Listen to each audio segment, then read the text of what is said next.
अस्सलाम वालेकुम। मेरा नाम पीर मोहम्मद रफ़ीक है। मैं पिछले 27 साल से टेक्नोलॉजी से वाबस्ता हूँ और पिछले 17 साल से मैं मीडिया और टेलीविज़न की फ़ील्ड से वाबस्ता हूँ। मैंने अपनी फ़ील्ड में बहुत सारे काम किए हैं, बहुत सारी टेक्निकल चीज़ें की हैं, जो कि मैं चाहता हूँ कि वो दूसरे लोगों के साथ शेयर करूँ और उसमें मज़ीद आसानी पैदा ये करना चाहता हूँ कि मैं जो चीज़ें मैंने दूसरी ज़बानों में सीखी हैं, इंग्लिश में सीखी हैं, तो उन सारी चीज़ों को मैं उर्दू ज़बान के अंदर और आसान करके आप लोगों के साथ शेयर करूँ।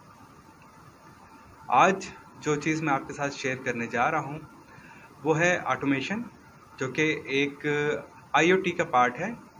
आईओटी इंटरनेट ऑफ थिंग्स एक टेक्नोलॉजी है। ये टेक्नोलॉजी क्या करती है कि हर चीज़ जो आपके इस्तेमाल में है, आपकी घड़ी है, आपकी टीवी है, आपकी कार है, आप उसको किस तरह ऑटोमाइज़ कर सकते हैं और किस तरह वो सारे फंक्शंस जो ये सारी चीज़ें करती हैं, इसको किस तरह आप रेडीमेड कर सकते हैं, प्री डिफाइंड कर सकते हैं और पहले से सोचे समझे तरीके से कर सकते हैं। तो ऑटोमेशन क्या होती है, आईओटी क्या होता है, इंटरनेट ऑफ थिंग्स क्या होता है, ये आज मैं आपको इस कोर्स में बताने जा रहा हूँ। तो चलते हैं कोर्स की तरफ।